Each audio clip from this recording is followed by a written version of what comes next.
ታላቅ የምስራች ለቤት ፈላጊዎች ቃል በተግባር መመሪያው የሆነው ሰመር ልዩ የቤት አማራጭ እነሆ ብሏል። ከዚህ ቀደም በመሃል ካሳንቺስ ሴቶች አደባባይ ግዙፍ የመኖሪያ አፓርትመንት ገንብቶና አጠናቆ ያስረከበው ሰመር አሁን ደግሞ በመዲናዋ ቁልፍ ስፍራ ከእንግሊዝ ኤምባሲ አቅራቢያ ማራኪ የቤት አማራጭ ይዞ ቀርቧል። አፓርትመንታችን የመዋኛ ገንዳ፣ የልጆች መጫወቻ፣ ስፓ፣ ጂም፣ ዘመናዊ ፓርኪንግ፣ መንጎሎ ሁሉንም ያሟላ ነው። ከባለ 2 እስከ 4 መኝታ በተለያዩ የካሬ አማራጮች ለሽያጭ አቅርበናል። ዛሬውኑ ከመጡ በልዩ የማስታወቂያ ዋጋ በካሬ ከ88,000 ብር ጀምሮ ቤቶን የግሎ ማድረግ ይችላሉ። ከእርሶ የሚጠበቀው 10 በመቶ ብቻ ቅድሚያ ክፍያ መፈጸም ነው። እኛ ደግሞ 50 በመቶ የባንክ ብድር እንዲያመቻቹ እናግዞታለን። ለበለጠ መረጃና ለሳይት ጉብኝት በስልክ ቁጥር 0992288804 ፈጠን ብለው ይደውሉ። ሰመር ቃል በተግባር። የተከበራችሁና የተወደዳችሁ የሰሞንኛ ቤተሰቦች እንደምን አላችሁ? የዕለቱን ወታደራዊ መረጃዎች ወደ እናንተ ለማድረስ ተገኝተናል። በዛሬው መረጃችን የኢራን ጠቅላይ መሪ አያቶላ አሊ ካሜኒ ለአሜሪካ ማስጠንቀቂያን አስተላልፈዋል። ዋሽንግተን ቴህራን ላይ የምትፈጽመው ማንኛውም ጥቃት ቀጠናዊ ጦርነት እንደሚያስነሳ አስጠንቅቀዋል።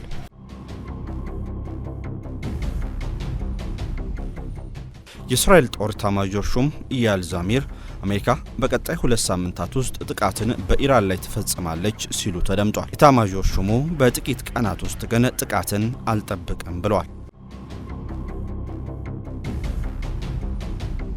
በአውሮፓ ህብረት በአሸባሪነት የተፈረጀው የኢራን ጦርን ለመከላከል ሲባል የኢራን መንግስት የአውሮፓ ህብረትን በአሸባሪነት ሊፈርጅ መሆኑ ተሰምቷል። ላይክ፣ ሼር እና ሰብስክራይብ እያደረጋችሁ እስከ ፍጻሜው አብራችሁን ቆዩ።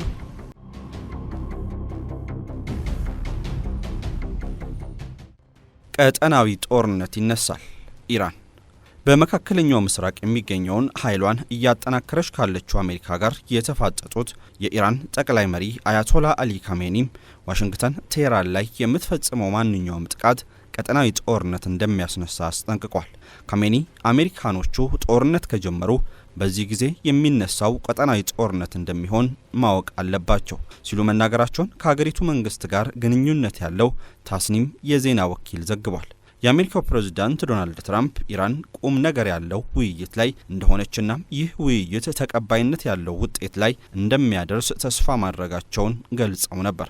የኢራን ውጭ ጉዳይ ሚኒስትር አባስ አራክቺ በበኩላቸው በቴህራን የኒኩለር መርሃ ግብር ላይ ስምምነት ላይ መድረስ እንደምንችል እርግጠኛ ነኝ ሲሉ ለሲኤንኤን ተናግሯል። ፕሬዝዳንት ትራምፕ የኢራን ኒኩለር የማበልጸግ ፍላጎትና ጸረ መንግስት ተቃዋሚዎች ላይ በወሰደችው በሺዎች የሚቆጠሩ ሰዎችን የገደለ እርምጃ ምክንያት ጣልቃ እንደሚገቡ ሲዝቱ ነበር። የኢራን ውጭ ጉዳይ ሚኒስትር አራክቺ እንደ አለመታደል ሆኖ አሜሪካን እንደ ተደራዳሪ አጋር ለማየት ያለንን እምነት አጥተናል ብለዋል።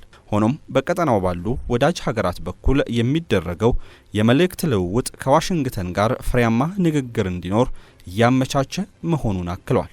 የኢራን ከፍተኛ የደህንነት ባለስልጣን አሊ ላርጃኒ የድርድር ማዕቀፍ የማዘጋጀት ሂደት ለውጥ እየታየበት እንደሆነ ገልጸውም ነበር። በቀጠናው የሚገኘው ኃይሏን እያጠናከረች ያለችው አሜሪካም የዩኤስኤስ አብርሃም ሊንከን የተሰኘውን የአውሮፕላን ተሸካሚ መርከብ ወደ አካባቢው ልካለች። ባለፈው ሳምንት ደግሞ የአሜሪካ ማዕከላዊ እዝ በአረቢያን ባህር ላይ እየተንቀሳቀሰ መሆኑን አሳውቋል።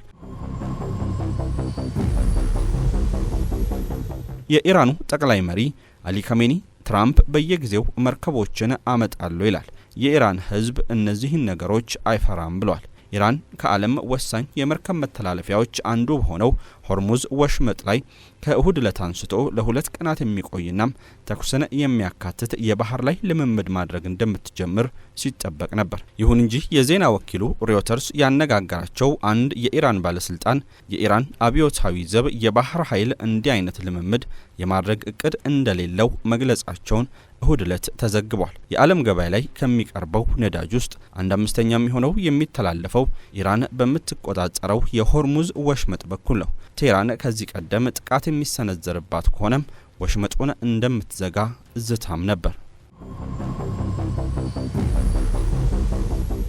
በሌላ በኩል የአሜሪካው ፕሬዝዳንት ዶናልድ ትራምፕ ለኢራኑ ጠቅላይ መሪ ንግግር ምላሽን ሰጥቷል። ትራምፕ በምላሻቸው የኢራኑ መሪ ይህን ማለቱ ብዙም አያስገርመኝም ያሉ ሲሆን ከዓለማችን ትልልቅ የጦር መርከቦች ውስጥ አብዛኛዎቹ የአሜሪካ ናቸው። የተወሰኑትን ወደ ኢራን አቅጣጫ ልከናል። ከኢራን ጋር ስምምነት እንፈጽማለን ብዬ ተስፋ አድርጋለሁ ሲሉ ተናግረዋል። በተጨማሪም ትራምፕ ስምምነት ላይ ካልደረስንና ኢራንን የምናጠቃ ከሆነ የኢራኑ ጠቅላይ መሪ የተናገሩት ትክክል ነው ወይስ አይደለም የሚለውን የምናውቅበት እድልም ሰፊ ነው ሲሉ ተደምጧል። ሳውዲ አዲስ ጄት ልትገዛ ነው። በኢራን ላይ ጥቃት እንዲከፈት ጠየቀች። በአሜሪካንና ኢራን መካከል ያለው አለመግባባት እየተጠናከረ መምጣቱንና አሜሪካም ኢራንን ታጠቃለች የሚለው እሳቤ በመጎልበቱ ሳውዲ አረቢያም ጦሯን ለማጠናከር ወስናለች። በዚህም መሰረት KF-21 ቦራሚ የተሰኘውን ተዋጊ ጄት ለመግዛት ሳውዲ አረቢያም ከደቡብ ኮሪያ ጋር ንግግርን እያደረገች ነው። ሳውዲ አረቢያ ከዚህ ቀደም ከነበረው ጊዜ በተለየ የጦር መሳሪያ ፍላጎቷን ለማሟላት የተለያዩ ሀገራትን በአማራጭነት መመልከትም መጀመሯ ተነግሯል። ሳውዲ አረቢያም ከተዋጊ ጄቶች በተጨማሪም በታሪኳ የመጀመሪያ ባህር ሰርጓጅ መርከብ በእጇ ለማስገባት ጥረት ጀምራለች።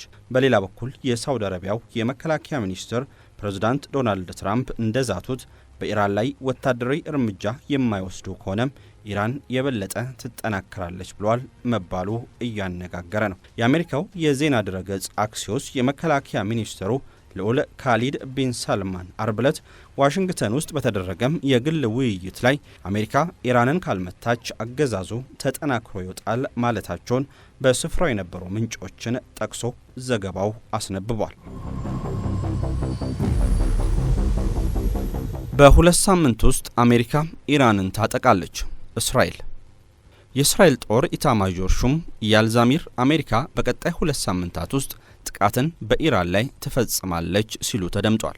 የእስራኤል ጦር ሬዲዮ የሀገሪቱን ጦር ዋና አዛዥ ኢያል ዛሚርን በማነጋገር አገኘሁት ባለው መረጃ መሰረት የአሜሪካ መንግስት ከእስራኤል ጋር ሙሉ መረጃን የማይለዋወጥ ቢሆንም በቀጣይ ቀናት ውስጥ ግን አሜሪካ ኢራንን የማጥቃት እቅድ የላትም። ከዛ ይልቅ በቀጣይ 2 ሳምንታት ውስጥ የአሜሪካ ጦር በኢራን ላይ የተሟላ ጥቃትን የመፈጸም እቅድን ይዟል። በተጨማሪም የሬዲዮ ጣቢያው የአሜሪካው መሪ ዶናልድ ትራምፕ የኢራንን ባላስቲክ ሚሳኤል ሳያካትቱ በኒኩለር ጉዳዮች ላይ ብቻም ከስምምነት ላይ ሊደርሱ እንደሚችሉም ይፋ አድርጓል። አሁን ላይ ይህ መረጃም ለሬዲዮ ጣቢያው ያጋሩት ኢያል ዛሚር በሳምንቱ መጨረሻም ከአሜሪካ ባለስልጣናት ጋር የተነጋገሩ ሲሆን ከአሜሪካ ጦር ሴንትራል ኮማንድ አዛዥ አድሚራል ብራድ ኩፐር ጋርም በኢራን ላይ ሊፈጸም ስለሚችል ጥቃት ውይይትን አድርጓል።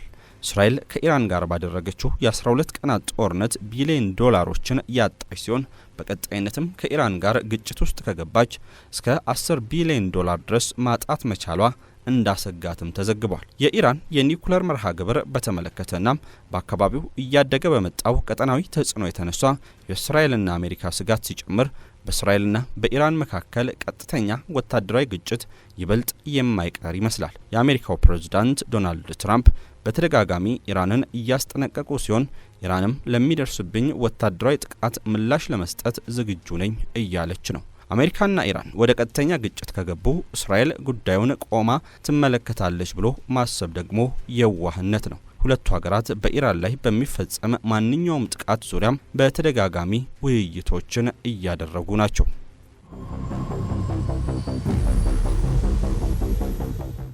የአውሮፓ ህብረት በአሸባሪነት ተፈረጀ። የአውሮፓ ህብረት የኢራን እስላማዊ አብዮታዊ ዘብን በአሸባሪነት መፈረጁን ተከትሎ ቴህራን በሀገሯ ውስጥ የሚገኙ ሁሉንም የህብረቱ አምባሳደሮች ማብራሪያ እንዲሰጡ እንደጠራችና በመጪዎቹ ቀናት የአጸፋ ምላሽ እንደምትሰጥም ገልጻለች።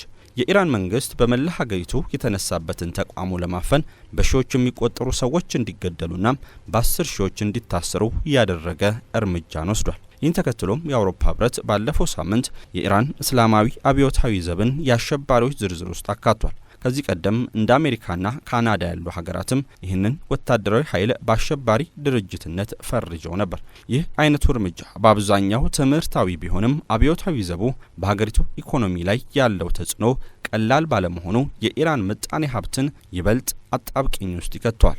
ይህን እርምጃ የተቃወመችው ኢራን ከእሁድ ዕለት ጀምሮ አምባሳደሮችን መጥራት መጀመሯን የሀገሪቱ የውጭ ጉዳይ ሚኒስትር ቃል አቀባይ እስማኤል ባጌ ለጋዜጠኞች መናገራቸውን አሶሺየትድ ፕሬስ ዜና ወኪል ዘግቧል። ይህ ሂደት ዛሬ ሰኞም ቀጥሎ እንደሚውልም ቃል አቀባዩ አክለዋል።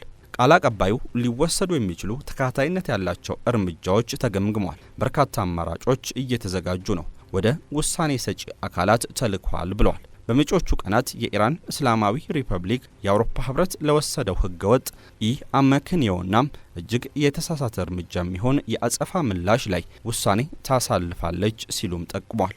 ከዚህም ባሻገር ኢራን በአውሮፓውያኑ 2019 የወጣን ህግ በመጠቀም ሁሉንም የአውሮፓ ህብረት ሰራዊቶች በአሸባሪነት ለመፈረጅ እያሰበች መሆኑን የሀገሪቱ ፓርላማ አፈ ጉባኤ ተናግረዋል።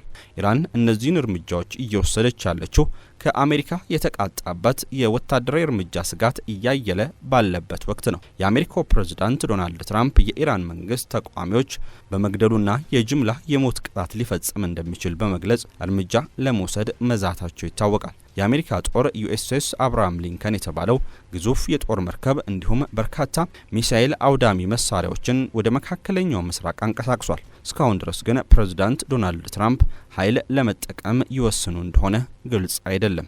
በመካከለኛው ምስራቅ ጦርነት እንዳይነሳም እየጣሩ ያሉ የቀጠናው ሀገራት ዲፕሎማሲያዊ ግንኙነቶችን ለመፍጠር እየሞከሩ ነው። የራፋ ማቋረጫ ተከፈተ። እስራኤል የጋዛ ሰርጥንና ግብጽን የሚያገናኘውን ቁልፍ የራፋ ድንበር ለሰዎች እንቅስቃሴ እንደገና ከፈተች። ይህንም ተከትሎ በጦርነቱ የተሰደዱ እንዲሁም ለሕክምና የሚወጡ ፍልስጤማውያን ወደ ራፋ ድንበር መግባት ጀምሯል። በጋዛ በኩል ያለው የራፋ ድንበር በእስራኤል ኃይሎች በተያያዘበት ከአውሮፓውያኑ ግንቦት 2024 ጀምሮ ዝግ ሆኖ ነበር የቆየው። እስራኤልና ሐማስ ከስምምነት በደረሱበትና ጥቅምት ወር ላይ ተግባራዊ መሆን በጀመረው የአሜሪካው ፕሬዝዳንት ዶናልድ ትራምፕ የተኩስ አቁም እቅድ የመጀመሪያ ምዕራፍ ወቅት መከፈትም ነበረበት። ሆኖም እስራኤል በጋዛ የመጨረሻው ታጋች ዜጋዋ አስክሬን እስኪመለስ ድረስ ዘግታው ቆይታለች። ባለፈው ሳምንት የመጨረሻው ታጋች አስክሬን ከተመለሰላት በኋላም አሁን ላይ ድንበሩ እንዲከፈት አድርጋለች። ይህም ለበርካታ ፍልስጤማውያን እፎይታን ሰጥቷል። ነገር ግን አሁንም በድንበሩ ማለፍ የሚፈቀድላቸው ጥቂት ቁጥር ያላቸው ሰዎች በመሆናቸውና ምንም አይነት ቁሳቁስ ይዞ መግባት ባለመቻሉ ስጋት ገብቷቸዋል። በአካባቢው እንዳሉ ሆስፒታሎችና የዓለም ጤና ድርጅት መረጃ ከሆነም ወደ 20 ሺህ የሚጠጉ ህመምተኛናም ጉዳት የደረሰባቸው የፍልስጤም ዜጎች ለሕክምና ከጋዛ ለመውጣት እየተጠባበቁ ነው። ከእስራኤል የወጡ ሪፖርቶች እንደሚያመላክቱት ደግሞ በአንድ ቀን በድንበሩ መውጣት የሚችሉት ከአንድ ወይም ከሁለት አስታማሚ ጋር 50 ህሙማን ብቻ ናቸው። ከዚህም በተጨማሪ በአንድ ቀን በጦርነቱ ወቅት የተሰደዱ 50 ሰዎች ብቻ ወደ ጋዛ መመለስ እንደሚችሉ ተነግሯል። ከ30 ሺህ በላይ የጋዛ ነዋሪዎች ወደ ጋዛ ለመመለስ በካይሮ በሚገኘው የፍልስጤም ኤምባሲ ተመዝግበው እንደሚገኙም ተገልጿል። ታላቅ የምስራች ለቤት ፈላጊዎች! ቃል በተግባር መመሪያው የሆነው ሰመር ልዩ የቤት አማራጭ እነሆ ብሏል።